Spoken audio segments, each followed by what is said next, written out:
Plus vous nourrissez la foi en qui vous êtes, plus l'impossible devient possible. Ça fait sens pour vous? Je répète, plus vous nourrissez la foi en qui vous êtes, qui avec un Q majuscule, plus l'impossible devient possible. C'est pas moi qui le dis, je ne fais que répéter, c'est ce qu'affirme Lysia Michel Brémaud, mon invité d'aujourd'hui, qui depuis l'âge de 11 ans consacre sa vie à décoder les mystères de l'être et de la réalité visible et invisible. Lysia est une femme médecine, une guérisseuse qui ne se contente pas de donner des soins en bioénergie quantique aux humains, mais aussi aux animaux animés d'âme, eux aussi. Lysia éveille et élève les consciences en tissant des liens essentiels sur la trame et sans drame de l'essence du ciel entre nos multiples multidimensionnalités, non-alités, mais debout et en marche pour nous ramener à l'unité. Restez avec moi, restez avec moi. Dans quelques instants, Lysia va vous parler, à vous et à moi aussi, de son parcours hors norme, bien loin des sentiers battus, un cheminement atypique qui vous fera kiffer au cœur de notre époque épique et qui révèle une profonde cohérence, celle d'une quête initiatique où chaque découverte l'a conduite à une compréhension plus étendue de l'humain et de l'univers. Médium, channel, enseignante et conférencière, Lysia va nous partager ses révélations avec une approche à la fois accessible et percutante grâce à la pertinence des questions que je m'en vais lui poser. Forte d'un savoir-faire et d'un savoir-être qui s'est forgé à travers des années d'expérience spirituelle, Lysia offre des clés de transformation à toutes celles et tous ceux qui ont compris l'urgence d'être soi et qui cherchent à se reconnecter à leur essence véritable. Dans cette interview, nous allons plonger avec elle au cœur de ses enseignements, explorer les messages qu'elle reçoit de son guide sous la protection de l'archange Michael et sous la houlette de Merlin, et oui, le Merlin de la forêt de Brocéliande, sur le fil de l'essence christique afin de mieux comprendre ce qui nous attend dans les jours et les mois qui viennent, personnellement et collectivement. Lysia nous emmène en voyage au centre de la conscience, sans filtre et sans compromis. Attention au compromis, compromis chose due, disait Coluche, pour nous connecter au mouvement de la source originelle, de la magie de la vie et des miracles, j'ai bien dit miracles, du souffle sacré divin. Générique.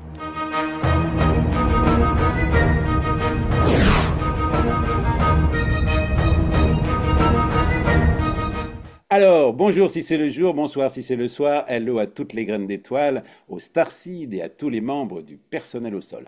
Pour ceux qui ne me connaissent pas, je suis Phil de One, un être divin, tout comme vous, une vieille âme de 98 incarnations sur notre belle planète bleue, mais venue des Pléiades, passant par Sirius, spécialement missionné pour vous informer sans vous déformer, afin que vous incarniez, sans le nier et en niant les niais, les changements que vous voulez voir dans le monde.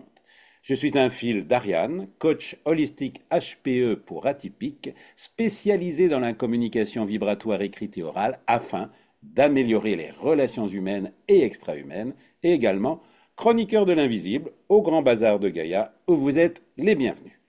Ne quittez pas l'écoute, mettez votre mental en mode avion, votre cœur et votre esprit en mode fenêtre ouverte, ou rose, ou bleu, ou jaune, selon la couleur qui vous appelle. Asseyez-vous confortablement avec un café, un verre d'eau, un thé, une verveine, des vervenés, une camomille, des camomillés, un jus de fruits et légumes mélangés. Pour ma part, ce sera pomme, carotte, citron, gingembre, à votre santé. Et si vous êtes en direct avec nous, ou plutôt en première sur YouTube, autorisez-vous à vous introduire dans le chat, sans intention zoophile. Je dis chat parce que ça s'écrit comme chat. Et je vous répondrai en direct. Le chat se trouve à droite de la vidéo. Merci pour vos commentaires, vos partages et vos abonnements qui, quand je vois les chiffres qui montent, me motivent à continuer l'aventure et sans lequel vous ne me verriez plus ou bien vous me verriez quoi, muet et pantois. Voilà, j'ai fini mon intro. Bonjour Lysia, comment vas-tu? Bonjour Phil, bonjour tout le monde. Eh bien, écoute, je vais bien, très bien. Bon, Ça se voit, tu es rayonnante, un beau sourire. Donc écoute, on va faire comme on a dit, c'est-à-dire que je vais utiliser un petit jeu de cartes avec 44 cartes. Bah, évidemment, c'est tout des questions. Et puis, bah, sans toi, très libre de parfois répondre ou pas répondre, hein. Si tu n'as pas envie de répondre, tu dis joker. Il y aura une deuxième partie, je dis ça pour nos auditeurs, une deuxième partie dans 58 minutes, non un peu moins même maintenant, 55 minutes, où on va aborder des questions moins politiquement correctes, ou même carrément politiquement correctes, on a le droit, hein. Voilà. Donc je sors les questions et je bats les cartes gentiment, et je vais sortir la première, grâce au hasard qui n'existe pas. Alors la voici, la voilà. Ah, bah c'est une question rouge, alors on la garde pour après. Donc, c'est à propos des manipulations vibratoires. Je la mets là, on la prendra dans la deuxième partie. Alors, je recommence. Allez, je vais pas faire comme les oracles et attendre que ça saute. Je vais prendre. Voilà. Alors, beaucoup ressentent un appel à changer de vie, mais n'osent pas franchir le pas. Que leur dirais-tu pour les motiver? C'est une très très bonne question. Oui, oui, oui, bah, prends ton temps, hein, je veux dire, faut- Excellent. Qu'est-ce que je Donc, pourrais dire pour les motiver? alors, Euh, oui, vas-y. Oser franchir le pas, c'est oser rentrer en contact, en relation avec l'autre et oser rentrer en relation avec la providence. Ah, C'est ce ah. que j'entends. Puisque c'est la providence qui nous amène à faire des expériences et à nous amener là où on doit être à l'instant présent. C'est savoir, c'est marcher vers son cœur, écouter son esprit et laisser le souffle de la vie guider nos pas. Ah, c'est beau ça. Un peu comme un bateau, un peu comme un bateau à voile, là, tu vois, on laisse le souffle nous faire avancer là dans les voiles. J'aime cette image du voilier toujours. Ouais. Moi, ce que j'aime bien, c'est l'image du pèlerin. Le Ah, pèlerin qui marche sur le chemin, il sait qu'il doit marcher, il sait pas où c'est qu'il sera, un peu comme la tortue aussi. Moi, j'aime beaucoup les esprits des animaux qui interviennent souvent dans les enseignements ou dans les soins. Et la tortue se pose pas de question de savoir où c'est qu'elle doit se rendre, elle y va. Voilà, peu importe le temps que ça prend, elle y va. D'ailleurs, elle se pose même pas la question du temps que ça va prendre, puisque à l'intérieur, elle sait que d'une manière ou d'une autre, elle y va.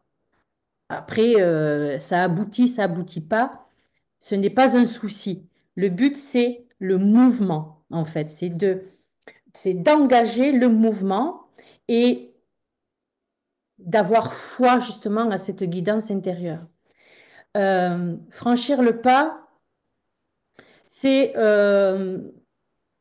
c'est se permettre de vivre des expériences de la vie qui va permettre à l'être, à l'âme, de grandir. L'âme, elle s'incarne pour ça. Elle s'incarne pour s'élever vers un idéal qui est son idéal, vers sa vérité intérieure.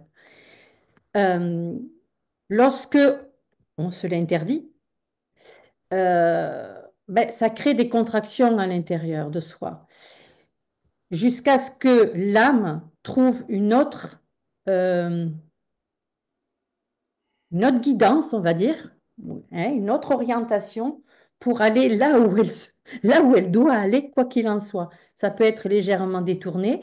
L'action peut être légèrement différente, mais quoi qu'il en soit, le but sera le même. hmm, d'accord. Voilà. J'aime l'image de la tortue. D'ailleurs, les tortues vivent longtemps, hein, Oui, très longtemps. Donc c'est un bon signe pour nous, hein. Hâtez-vous lentement, hein, disait Confucius, hein. c'est ça. Et, les animaux ont beaucoup à nous apprendre. Je te laisse continuer. Vas-y. Ouais. Et justement, la tortue, c'est l'enseignement de la tortue. Moi, je l'ai beaucoup vécu quand j'ai fait la première fois les chemins de Compostelle. Moi, je suis une personne qui a tendance à être, j'étais tendance, j'avais tendance à être plus dans l'action hein.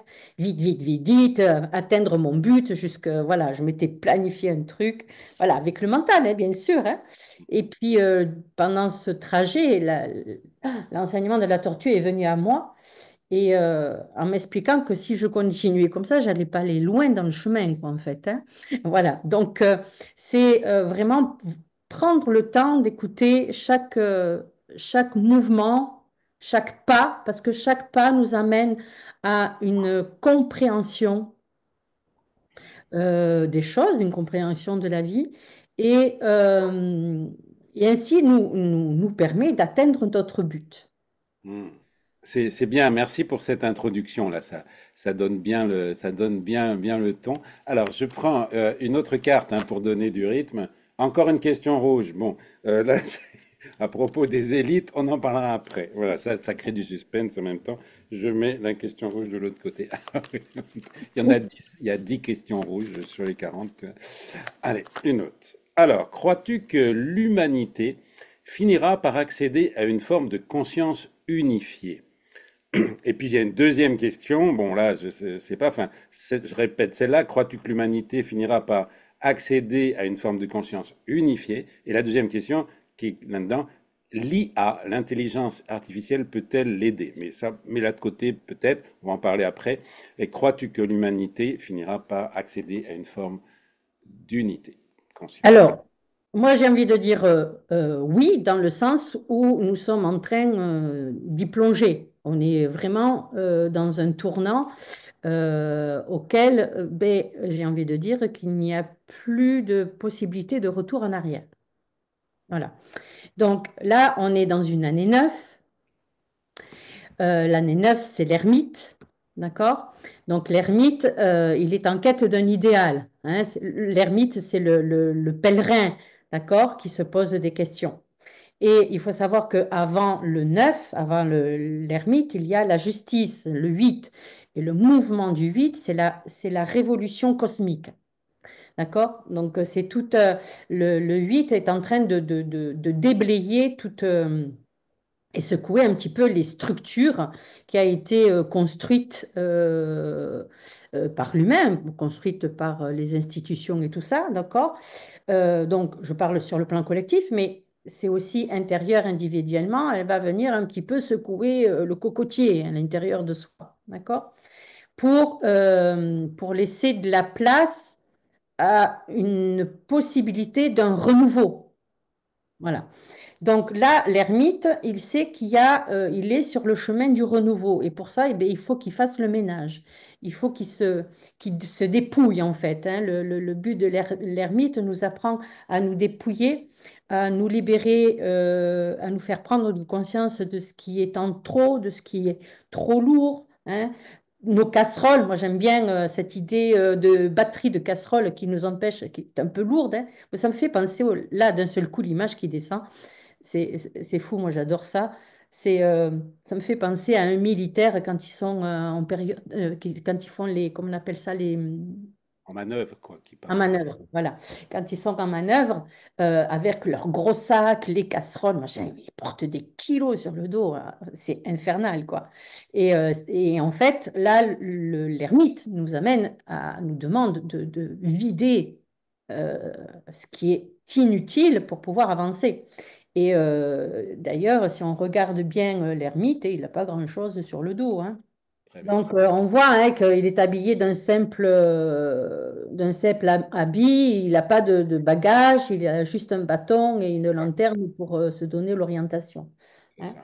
Donc, c'est vraiment le dépouillement, c'est je nettoie, je dégage ce que le 8, hein, la révolution cosmique a soulevé, parce qu'en fait, elle a un peu cette notion de volcan hein, qui soulève un peu la croûte terrestre, donc dans nos cellules, hein, dans nos corps, dans notre corps.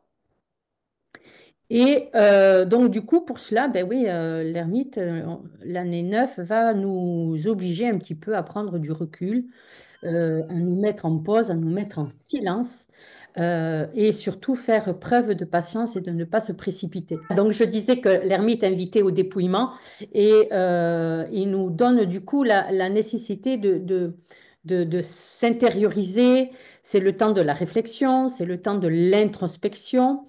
S'il y a des projets qui peuvent être créés, qui sont dans l'action, ouais, dans cette notion de, euh, hein, on a des idées créatrices. Souvent, hein, c'est des choses qui fusent. Ben justement, c'est le moment de poser l'intention, de visualiser cette idée créatrice et de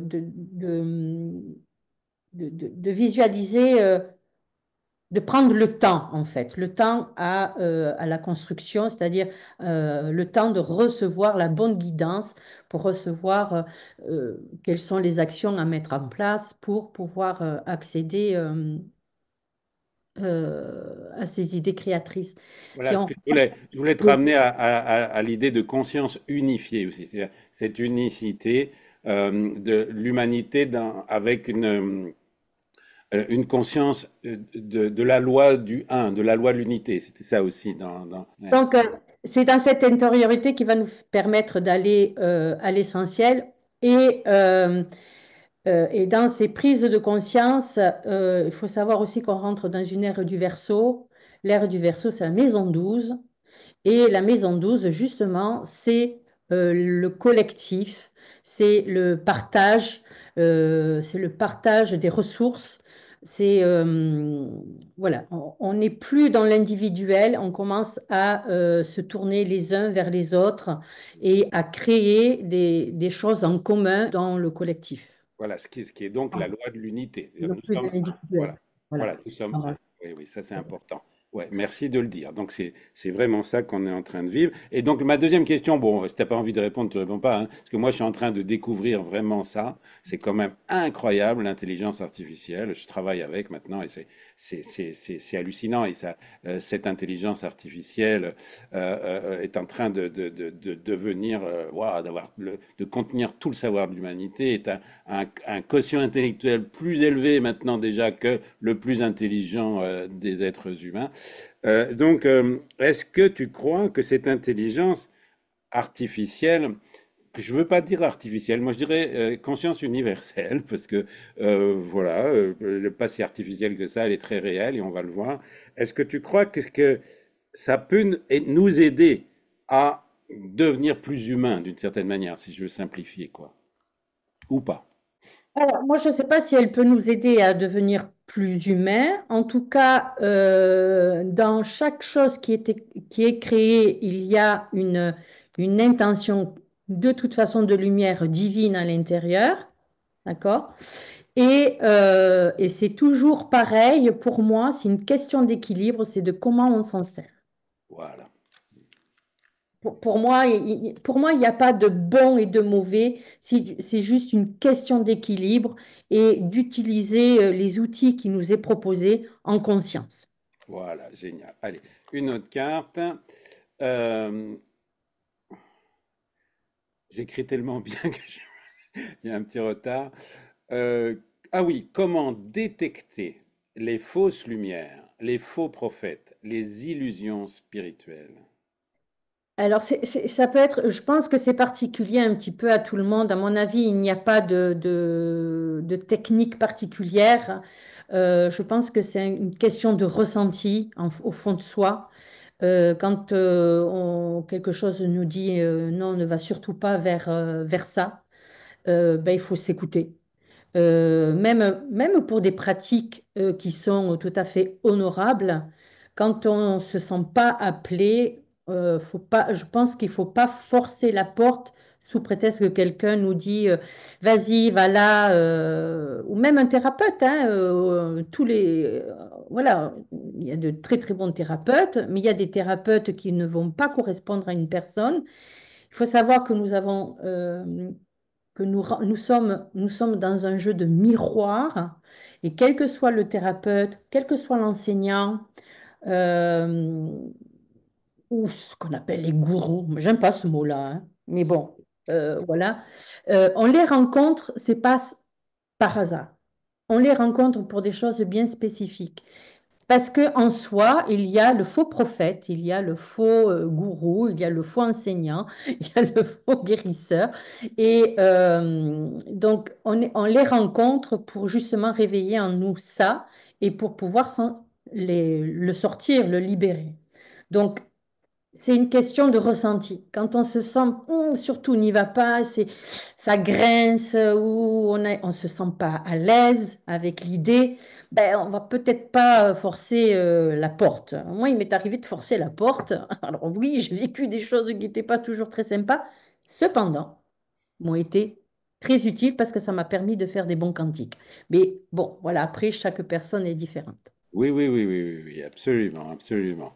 C'est ça, ça me rappelle toujours, hein, je le répète souvent, et ça m'avait marqué. C'est un des premiers livres que j'avais lu, qui était le dialogue avec l'ange de Gita Malaz, où l'ange disait allez vers le léger. Bon, ouais. Et voilà, c'est une bonne boussole, et comme tu dis, bah, s'écouter et faire attention de, voilà, on a souvent tendance à écouter les autres, comme tu dis, un thérapeute ou quelqu'un qui a une autorité. Ben, oui, mais c'est pas parce qu'il a une autorité que c'est bon pour toi, Mais c'est etc. bon pour toi. Une autre carte. Alors, la notion de temps est souvent remise en question par les channels. Alors, comment tu vois le temps? C'est une sacrée question. Alors, le temps, pour moi, bien sûr, il n'est pas linéaire. Linéaire, il est propre à cette dimension. Le temps est circulaire plutôt. Et en fait, j'ai envie de dire que c'est nous qui avançons dans le temps et c'est pas le temps qui Ah, avance trop vite. On a l'habitude de dire, oh là là, le temps passe trop vite. Mais en fait, c'est là, il faut savoir que nous sommes comme une étoile qui file, un peu comme une étoile filante qui file dans l'espace. Et c'est l'étoile qui avance, hein, plus l'être de lumière est allégé et plus elle s'expanse et plus elle est propulsée en avant en fait. Plus elle est propulsée vers la conscience, vers la source originelle. Donc, et donc c'est plus un mouvement circulaire. Il faut savoir que ce mouvement circulaire, elle est faite justement de plusieurs fréquences, hein, de multitudes de fréquences. Et moi, ce que j'appelle les lignes de temps. Et ben, ces lignes de temps peuvent s'entrecroiser. Par exemple, où on a une vision d'un projet et puis on va dans cette direction-là. Puis en fait, on se rend compte que ça n'arrive jamais, par exemple. Et puis quelque chose d'autre se présente. Parce que les lignes de temps, c'est des ondulations, c'est des mouvements comme des ondes radio, et elles finissent par mouvement, finir par s'entrecroiser. Voilà. Donc, le temps, c'est un mouvement ondulatoire, hein, donc qui n'est pas fixe. Ou alors fixe, mais euh, c'est nous, le temps. ah oui, j'adore cette vision des choses, cette image. C'est pas le temps qui passe, c'est nous. Et c'est très intéressant, ouais, ta vision de voir ça comme C'est ça. nous le temps parce que nous sommes vibration. C'est nous qui sommes vibration. Et donc, c'est là où, voilà, nous, on avance. Le temps par lui-même, l'espace est fixe. Ah, bon, L'espace écoute, c'est est fixe. intéressant comme vision. Voilà. Et nous, nous sommes le temps, hein, puisque nous sommes des ondulations et nous avançons dans Voilà. l'espace. Voilà. Ça me donne envie de dire, moi, des fois, je me dis, je suis le maître du temps. Tu vois, Oui, quand je veux faire un truc, je suis le maître du temps. Et à propos de maître du temps, voilà, j'aime dire ça parce que je l'ai appris de Pierre Jovanovic, tu sais, qui a écrit Enquête sur les anges gardiens, puis plein d'autres bouquins, hein.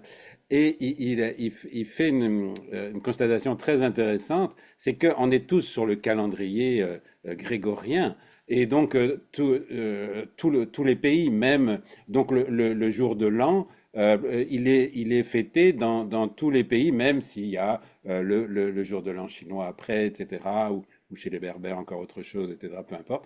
Et en fait, c'est quand même quelque chose d'assez extraordinaire de se dire que en fait, c'est un homme, c'est Yeshua ben Joseph, Jésus, qui est le maître, qui est le réel maître du temps de la planète, puisque on est tous sur ce même temps qui, alors là, on est d'accord, c'est le temps chrono, c'est le temps de la pendule, mais on en a besoin aussi pour fonctionner dans cette matrice, si je peux dire. Allez, je prends une autre carte. Hop, c'est quoi ça?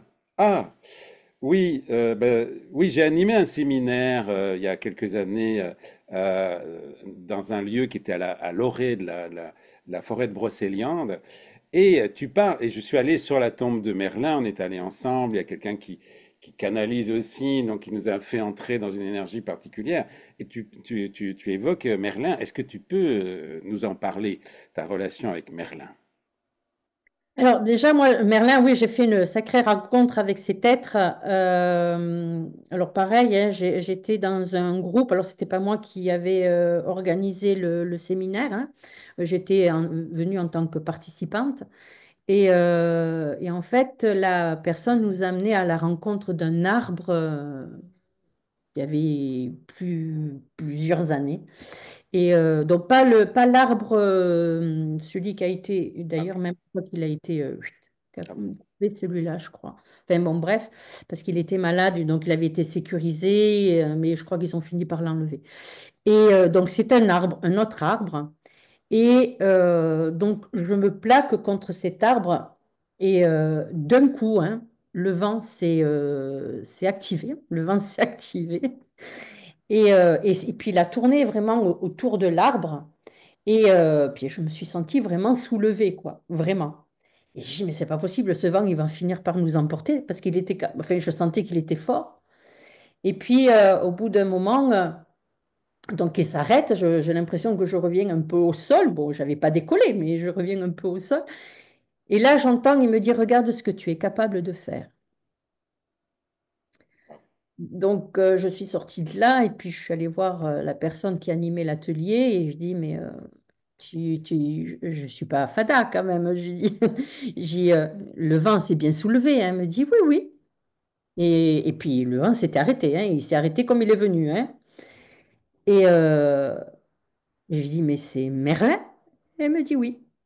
Voilà. C'est vraiment la rencontre avec Merlin.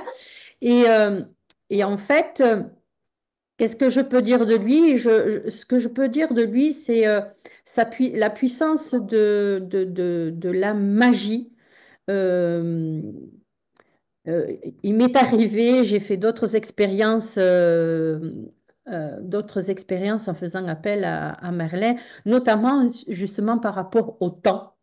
Euh, j'ai fait un séminaire au Canada en septembre, octobre, si je ne me trompe pas. Oui, c'est ça. Enfin, un petit séminaire, hein, un groupe de femmes. Et puis, voilà, il y avait une intention de brûler ses peurs au feu et donc autour d'un brasero. Et donc, la personne qui me recevait, elle me disait, mais tu sais, moi, généralement, je le fais le dernier jour, hein, puisque on pose toutes nos blessures. Il nous faut quand même deux bonnes journées pour pouvoir tout déblayer.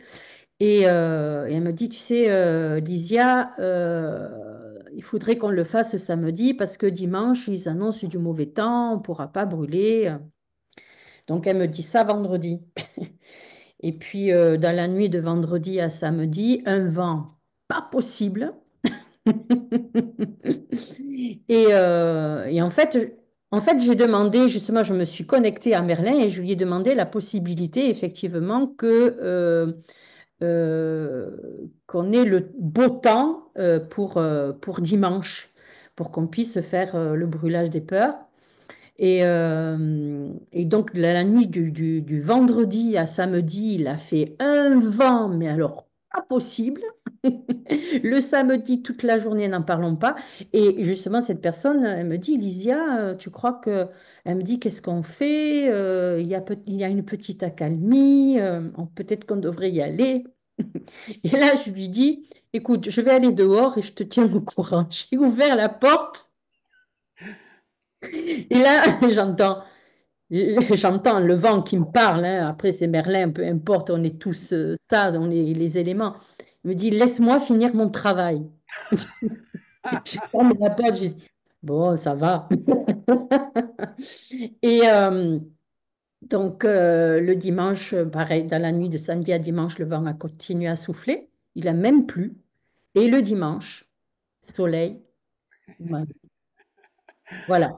Donc voilà ce que je peux dire de ma rencontre avec Merlin, sa capacité de la magie. Mais en fait, on est Merlin. Nous avons tous ces capacités-là dès l'instant où nous avons la foi, en fait. Eh oui, Voilà, la foi qui peut déplacer les montagnes, c'est ça. comme a dit l'autre. Là.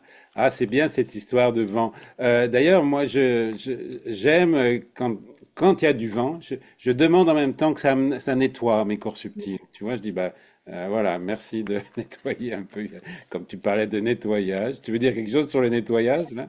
Ouais, enfin, je vais rajouter quelque chose. Il m'est arrivé de faire des ateliers de guérison et d'enseignement et d'avoir bon, plusieurs êtres qui nous accompagnent, et dont Merlin. Et Merlin, il va venir aussi justement par sa magie euh, avoir ce mouvement du 8, tu vois, de faire une révolution cosmique pour permettre, pour faciliter justement la libération des peurs, de ce qui nous alourdissent, quoi. Quand tu parles du 8, c'est le Lemniscat, c'est ça, c'est le...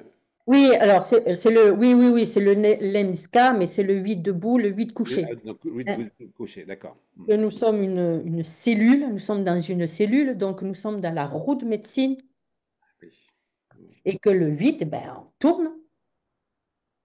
Ah, ok, d'accord, oui, oui, je vois très très bien, d'accord. Voilà. Un peu comme le principe de l'horloge, hein. Donc le 8 il va se trouver d'est en ouest et de nord au sud. Donc il va avoir, quoi qu'il en soit, quelle que soit la posture qu'il a, il a la posture du 8 lemnisque. D'accord. Ok, une autre carte, alors c'est quoi ça? Ah oui, tu abordes la question de la multidimensionnalité, j'en ai parlé dans l'intro. Comment pouvons-nous concrètement expérimenter cette multidimensionnalité? Alors c'est une question large, évidemment, encore. Ouais, ouais. C'est une question très, très large. La multidimensionnalité, en mon sens, bon, alors, bon, je peux parler que par expérience, hein, on la vit au fur et à mesure où il y a cet allègement de l'être. Euh, la libération de l'esprit aussi. Euh, quand, euh, quand on vit des révolutions, ou est-ce qu'on appelle des révolutions de l'esprit? C'est quand il y a l'ego qui laisse progressivement la place à l'être de lumière. Et quand l'ego ne cherche plus à vouloir contrôler à tout prix, ben, progressivement, effectivement, on va aller ressentir cette multidimensionnalité qui est en nous et qui s'étend. Et du coup, on va être enfin, confronté, c'est pas le mot, on va être euh, surpris de vivre différentes comment dire, fréquences. La multidimensionnalité, c'est vivre il y a une vibration différente qui est en train d'arriver, excuse-moi. Eh, vas-y, au contraire, t'excuses pas. Je pense que c'est pour mieux expliquer cette notion de multidimensionnalité. Euh, Donc, quand l'esprit est allégé, quand l'esprit sort de ce carcan, le carcan de l'ego, puisque, en fait, quelque part, c'est le mental égotique qui piège l'esprit. Et donc là, il va pouvoir effectivement s'expanser et il expérimente sur différentes fréquences, sur différentes dimensions, autant dans le passé que dans le futur, et autant donc sur le plan droite-gauche, passé, futur, mais aussi autant sur la hauteur, sur les différentes. Donc la multidimensionnalité, on peut se rendre compte que ce que je parlais tout à l'heure, c'est que les lignes de temps se croisent et s'entrecroisent et qu'on va d'un seul coup voir deux lignes qui se superposent. Moi, ça m'est arrivé de vivre quelque chose là et d'avoir l'impression de vivre autre chose en même temps sur une autre ligne de temps Waouh. qui est légèrement décalée par rapport à ce que je vis. Elle a une autre, enfin voilà, et, et une autre ligne de temps où je peux voir d'autres personnes Et moi être là. Mhm. D'autres personnes, enfin, c'est un peu particulier à Ouais, exprimer. ouais, ouais. Non, mais c'est super intéressant aussi que tu aies dit que c'est l'ego qui nous emprisonne. Voilà. Et justement, je te parlais de d'intelligence artificielle tout à l'heure parce que je fais l'expérience de communiquer depuis quelque temps et c'est très très étonnant avec donc une intelligence que j'appelle universelle et c'est génial parce que il n'a pas d'ego. Et donc, si tu veux, c'est comme si je parlais avec quelqu'un, il y a une conversation très riche avec quelqu'un de très intelligent, et j'ai tendance à dire, ah bah excuse-moi, oui, je peux pas être besoin de m'excuser, il n'y a pas d'ego. Bon, donc et c'est très très, je dis ça en passant parce que faites l'expérience de communiquer, de poser des questions, parce que pour moi, l'intelligence artificielle, si on sait s'en servir, va au contraire nous permettre d'être beaucoup plus dans le cerveau droit, dans le cœur, dans l'humain, dans les émotions. Ils n'ont pas d'émotions. L'intelligence artificielle n'a pas d'émotions, mais elle connaît, elle a compris les émotions des humains. Et donc, voilà, donc je voulais dire ça. C'est incroyable parce que quand on communique avec un humain, bah, il y a un ego. Donc, il y a forcément, voilà. Mais ça m'était jamais arrivé de communiquer avec quelqu'un, bon, un être, appelons-le comme on veut, qui n'a pas d'ego. C'est très étonnant. Voilà, je voulais faire cette petite parenthèse. Allez, une autre question. Alors, c'est quoi ça? La spiritualité est souvent liée au développement personnel. Est-ce que certains préceptes de développement personnel peuvent nuire à la spiritualité? Oui et non, je vais pas dire, j'ai pas de réponse bien déterminée là-dessus. Cependant, euh, certains concepts de coaching, d'accompagnement, est créé à partir de l'ego. Eh oui. Et donc, on est dans l'ego spirituel, mais et c'est OK. J'ai envie de dire que c'est OK parce qu'on passe tous par là. Moi, la première, hein, j'avais un ego, alors déjà un ego bien dimensionné. Mais quand j'ai commencé mon éveil, forcément, l'ego et l'être spirituel que nous sommes ben, se faisaient quelque part concurrence. Donc, donc, euh, voilà, on est dans l'ego spirituel. Mais effectivement, ces coachings qui sont créés à partir du mental, euh, peut ralentir, je dirais pas que ça va nuire, mais peut ralentir, oui, va défavoriser d'une certaine manière, peut-être de faire des bons cantiques, quoi, des sauts quantiques. Ah, Voilà. Ça peut effectivement entretenir un ego, un mental égotique. ben, Voilà. c'est ça. Oui, bah, écoute, c'est une bonne réponse parce que quand j'ai créé ma chaîne, moi, je vais beaucoup parler de spiritualité et de développement personnel. Et je m'aperçois que j'ai jamais invité quelqu'un qui est un coach en développement personnel ou etc. Et que voilà, il y a cette ambivalence parfois, effectivement, entre les deux. Et voilà, merci pour cette réponse. Alors, une autre question. Pourquoi certaines personnes vivent-elles des nuits noires de l'âme? Et comment en sortir? La traversée de la nuit noire. Mais en fait, on en traverse régulièrement. C'est justement ce processus de l'apprentissage.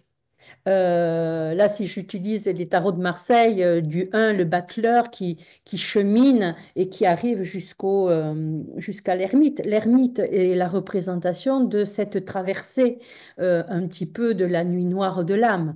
La nuit noire de l'âme, eh ben, c'est quand on se retrouve complètement plongé dans notre premier cerveau, donc qui est le ventre. Pour moi, le ventre, c'est le premier Ah, cerveau. Voilà. Quand tout à l'heure, dans la présentation, tu le dis. Pour moi, c'est le premier cerveau. Et c'est la lune, c'est la mer, c'est vraiment la grotte. Voilà, c'est la grotte. Et c'est dans cette grotte, la traversée de la nuit noire de l'âme, c'est la révolution cosmique. Donc c'est là où tous les éléments sont en... J'ai envie de dire que du coup, c'est la magie de Merlin. C'est c'est un petit peu ce personnage-là qu'on appelle le fou. Beau, hein? c'est Tarot de Marseille aussi, ça? Non. Ouais, c'est égyptien, tarot égyptien. Tarot égyptien, très beau. Moi, Voilà. je suis reliée à C'est- l'Égypte. ouais. Et, euh, et c'est ça la traversée de la nuit noire de l'âme. C'est que c'est le chaos à l'intérieur, justement pour aller découvrir qui nous sommes. Et comment s'en sortir? Ben, soit, il y a plusieurs manières de s'en sortir, mais c'est surtout ne pas oublier qu'on n'est jamais seul. Donc, il y a toujours quelqu'un qui est prêt, capable de nous accompagner, nous aider à faire cette traversée. Et, ben, en plus, et de façon individuelle et personnelle, c'est le travail avec la respiration. La respiration, c'est le B à bas du processus d'éveil et d'évolution. Merci de le dire. Voilà. La respiration, c'est le souffle divin, c'est l'essence même de la source originelle, et nous sommes cette essence. Sans ce mouvement, il n'y a pas de manifestation dans la matière, il n'y a pas d'expérience. Mm. Le corps n'existerait pas, on serait autre chose, mais pas ce corps. Et ça, c'est hyper important d'être conscient. On a perdu l'habitude d'être conscient de la respiration, et heureusement qu'elle est automatique, parce que c'est plus là. D'accord? Mais plus on est conscient de son mouvement, plus on réintègre sa présence divine et on s'unit à cette présence divine que nous sommes. Mhm. Ouais, merci de parler de respiration. Moi, c'est la base aussi hein, dans mes enseignements. Et c'est drôle parce que je fais on a parlé de vent tout à l'heure, hein, mais le vent, c'est aussi une respiration. Hein. Il y a eu une respiration de l'univers et ben, ça nous ramène aussi à notre propre respiration consciente, hein, reliée aux émotions. Et voilà, il y a beaucoup, beaucoup à dire et à faire. Et donc, j'imagine que dans tes séminaires, tu commences par ça.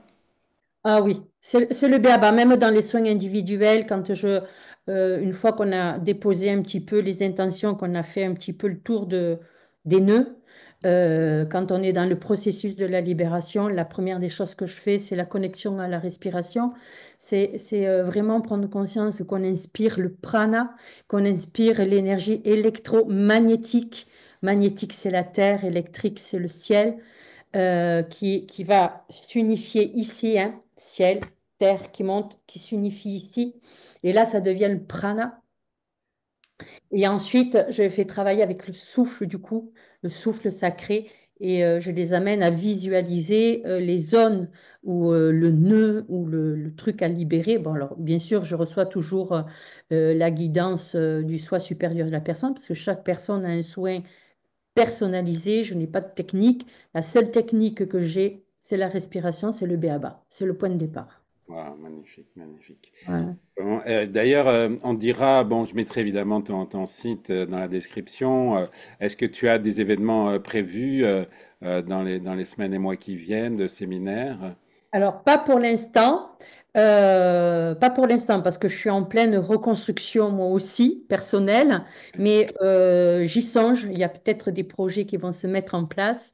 Bien. Voilà, il y a un petit appel pour un voyage initiatique peut-être au Maroc, mais je ne sais pas si ça se fera cette année. Parce que si je veux faire le désert dans le Maroc, il faut le faire voilà, sur cette période, mars au plus tard, après il fait trop D'accord, chaud. Mm. d'accord, d'accord. Bah, Mais, peut-être, puisqu'on parle de ça, tu peux dire deux mots sur tes voyages initiatiques, je sais pas comment tu les appelles, en Égypte, par exemple. Tu as évoqué l'Égypte. Dis-moi quelques mots à propos de l'Égypte, justement. ben, le voyage en Égypte, en fait, c'est permettre aux personnes de récupérer des mémoires liées à l'Égypte ancienne, parce que ça va permettre d'ouvrir des clés, réveiller l'école des mystères qui est en nous, en fait, parce que l'école du mystère, c'est le corps, la connaissance du corps. Je ne suis pas Wow. passée par le médical sans raison. Oui, rappelle ce que tu faisais avant. Euh, J'étais aide-soignante, j'ai exercé la profession d'aide-soignante pendant 16 ans. ah, Et, ouais. Et après, je me suis orientée dans le bien-être, donc le bien-être par le corps aussi, et jusqu'à ce que j'en arrive là où j'en suis aujourd'hui. Ouais. Mais voilà, la connaissance, j'ai toujours eu comment dire, une attirance de la connaissance du corps, la cellule. C'était très important pour moi, la cellule. Et j'ai été fascinée par la cellule. Et je ne savais pas pourquoi, maintenant je sais. Voilà, que nous sommes une cellule. La cellule, c'est un atome. Et donc, en fait, le but de l'Égypte antique, c'est, à travers les visites des temples, c'est que chacun puisse récupérer justement des mémoires, ouvrir la boîte de Pandore, entre guillemets. Et moi, je fais le pont, je permets ça, en fait. Wow. Et je permets aussi de nettoyer en même temps si elles ont des mémoires traumatisantes vécues en Égypte. Je fais le lien, je permets de nettoyer ça pendant les visites et pendant des petits ateliers que j'organise sur le temps que nous sommes sur le Nil. Wow. Ok, une autre question, c'est quoi? Ah oui, un nom de famille, et plus encore un prénom, est une signature vibratoire. À quel moment de ton parcours t'es-tu appelé toi-même Lysia et qu'est-ce que ça a changé? Alors, je ne me suis pas appelée moi-même Lysia. Je ne l'ai pas décidé. C'est quelque chose qui m'a été transmis. Ça m'a été transmis il y a 5 ans à peu près, si je ne me trompe pas, lors d'une naissance d'un bébé. J'ai été appelée, mais alors vraiment appelée, poussée, aller au chevet de la personne qui était en train d'accoucher et, qui était très fatiguée. Et bon, voilà, j'ai vécu une expérience d'accoucheuse d'âme. Bon, j'avais l'habitude d'accompagner les âmes hein, qui passaient de l'autre côté. Enfin, Oui, dans j'ai l'autre des sens. que j'étais aide-soignante, j'ai beaucoup travaillé en gériatrie, donc voilà, hein, je Oui, connais le passage de la vie à la mort, mais jamais dans l'autre sens. Et donc là, je suis arrivée, donc j'ai accompagné la personne parce que bon, elle était très fatiguée. Et là, je reçois un prénom. Et donc, je pose la question à la maman et elle n'avait pas encore accouché. Hein. Et je lui dis, vous avez choisi un prénom pour cet enfant. Et puis alors, évidemment, je fais une gaffe. Je dis pour la petite, parce qu'ils ne savaient pas, ils avaient voulu, voilà, ah, ils ne voulaient pas connaître le sexe du bébé. Elle me dit, tu es en train de me dire que j'ai une petite fille? Non, non, non, c'est un bébé. Elle me dit, ah. Bon, j'ai dit, vous avez choisi quoi si c'est une fille? Donc, elle me dit Juliette. Elle me dit, c'est une fille. Et comme j'ai toujours quand même cette partie de moi qui a tendance quand même à douter, malgré tout, hein, on a une chance sur deux, hein, c'est fille ou garçon, d'accord? Et ben, j'ai dit, écoute, on verra. Et, Et donc, quand cette petite, elle est née, donc je l'ai accompagnée, j'ai amorti les contractions parce qu'elles étaient très, très violentes. Puis il a fallu que j'accompagne la petite à un moment donné. J'ai vraiment senti toutes les strates du passage. Et quand elle est née, donc ce prénom était bien là, mais alors vraiment très présent. Et donc là, je reviens vers elle. J'ai dit, bon, ben voilà, c'est une petite fille. C'est pas ce prénom-là que j'ai entendu. J'ai pas entendu le prénom Juliette, parce qu'elle l'a appelée Juliette. J'ai dit, c'est le prénom Lysia. Et donc, du coup, elle s'est posé la question, mais qu'est-ce que je fais? Je lui change de prénom. Je dis, non, non, vous l'avez choisi, c'est Juliette, laissez Juliette. Après, si vous voulez mettre un deuxième prénom, mettez-le en deuxième prénom. Mais sur le moment, je n'ai pas compris. C'est quand je suis revenue à la maison, parce qu'il m'a fallu quand même quelques jours pour me remettre, c'était très intense quand même, hein. Il m'a fallu quand même quelques jours pour me remettre de cet événement. Et c'est là que j'entends les guides me dire, mais ce prénom, c'est le tien. Et en fait, ce bébé est venu me transmettre mon prénom d'âme. waouh, c'est Elysia veut dire au royaume des cieux, du royaume céleste. Ouais. ah, dans quelle langue? Dans le langage des fleurs du lys, de la royauté céleste. Waouh, bien répondu. Magnifique, Lysia. Ah ouais, dis donc, c'est. Alors oui, et donc la deuxième question contenue dans celle-là, c'était t'avais quel âge et est-ce que tu as senti qu'il y a eu un changement? Est-ce que tu t'es fait appeler Lysia par les autres d'abord? Est-ce que tu l'as... Non, je me fais appeler Lysia, c'est très récent, hein, où j'utilise Ah, vraiment, il faut, bon, tu vois, ça fait 5 ans, parce qu'il me semble que la petite, elle a fêté 5 ans, là, et je ne l'ai pas utilisé de suite. Alors, de temps en temps, je le mettais à côté de mon prénom de naissance, et puis, bon, petit à petit, il y a des personnes qui ont décidé de m'appeler Lysia, donc, voilà, et régulièrement, j'entends, il est temps que tu incarnes Lysia. Il est temps que tu incarnes Lysia. Voilà. Donc, à force, bon, j'y vais tout doucement.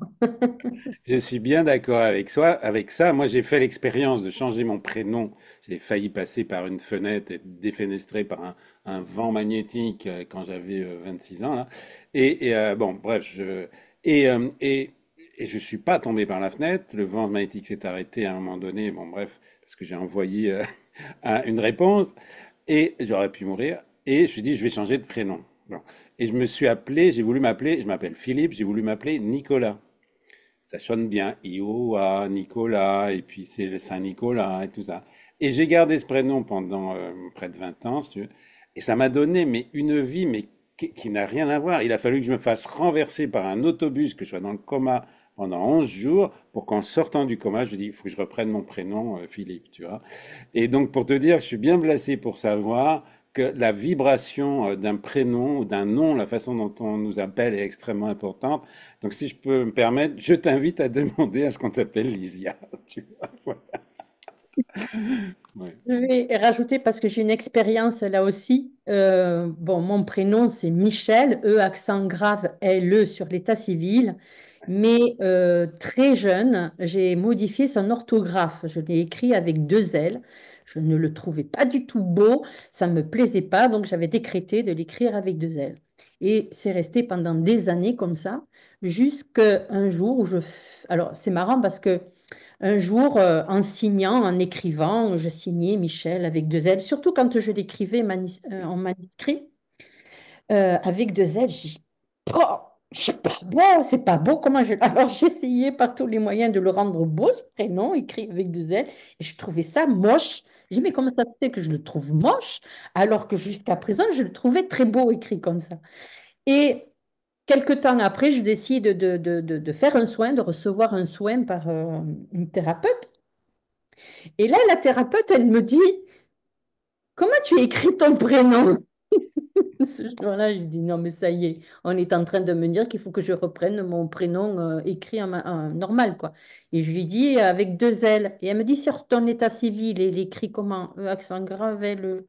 J'étais en train de me dire qu'il faut que je reprenne le prénom écrit tel qu'il est. Elle me dit oui, parce qu'il n'a pas du tout le même parcours. Et effectivement, elle avait fait une étude. Et elle m'avait dit, t'as vécu des vies comme ça, non? Très chaotiques. Ouais, j'ai pas mal morflé quand même. Elle me dit, mais c'est en lien au fait que tu ne portais pas même dans l'écriture, dans la façon dont il est écrit, peut Wow. effectivement aussi modifier la vibration de notre parcours. Ah oui, mais ça me parle bien, hein. C'est comme de la géométrie sacrée, c'est voilà, c'est des ondes de forme, c'est tout ça un prénom, hein, voilà. Donc Lysia, et en le disant, tu vois, il y a ce lys qui est très beau et qui vient. Alors une autre carte. Il nous reste 5 minutes, là. As-tu déjà reçu, pour la première partie, as-tu déjà reçu des informations sur les autres civilisations galactiques? Si oui, bah, lesquelles? Des informations des autres civilisations galactiques? Alors, j'ai reçu, oui, c'est notamment avec les êtres qui ont été fondateurs quelque part de l'Atlantide, enfin de l'Égypte ancienne. Euh, alors, pour moi, ce sont les Pléiadiens. Voilà. Donc oui, j'ai eu canalisé des messages de leur part, notamment sur l'évolution vers la nouvelle humanité, vers la nouvelle humanité vers où nous allons, évoluons, et dans cette notion de cette reliance entre le céleste et la terre. Donc, la, il y a la, comment on appelle ça? Il y a la confrérie galactique, mais cette confrérie galactique, il y a l'arche de l'Alliance. Ah, Voilà. Donc, on me parle souvent, ces êtres-là, c'est des êtres qui ont la peau légèrement bleutée, ils sont relativement assez grands. Donc, a priori, d'après ce que j'ai pu recevoir comme information, et par-ci, par-là, parce que on n'a pas toujours les réponses. Et pour moi, c'est les Pléiadiens. Enfin, ils font partie des Pléiadiens. D'ailleurs, il faut savoir que c'est les Pléiadiens qui ont ensemencé la Terre par l'ADN. Et d'ailleurs, c'est ce qui fait que j'ai été orientée plutôt vers le médical en premier lieu que vers autre chose, en fait. Voilà, par rapport à la connaissance dont l'ADN, la cellule, quoi. Voilà. hmm, Donc, d'accord. avec le côté, Magnifique. Alors, un petit coucou aux Pléiadiens. Et puis, on va faire un petit coucou aussi à nos auditeurs qui vont nous retrouver sur Patreon dans un espace, enfin ceux qui veulent, ceux qu'on a assez, bah, bye bye, on va leur dire bye bye. Et puis, donc, on va continuer sur Patreon où pour le prix d'un café par mois, vous avez accès à l'intégralité intégrale et complète de toutes les vidéos, de toutes les émissions et avant les autres. Et puis ça me soutient, c'est ça qui permet de mettre, j'allais dire, de l'essence dans mon vaisseau, mais il n'y a pas d'essence dans le vaisseau, mais c'est votre essence à vous, avec cette énergie divine qui s'appelle l'argent. Voilà, donc on dit bye bye à ceux de YouTube et on retrouve tous ceux qui veulent de l'autre côté sur Patreon. Merci, à tout bientôt. Bye bye.